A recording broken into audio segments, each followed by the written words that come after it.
Hi everyone! Today we're learning the sounds and actions of Phonics Group 3.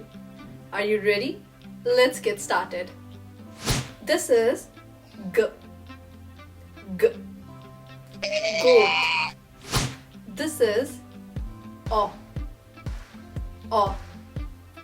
Orange. This is A.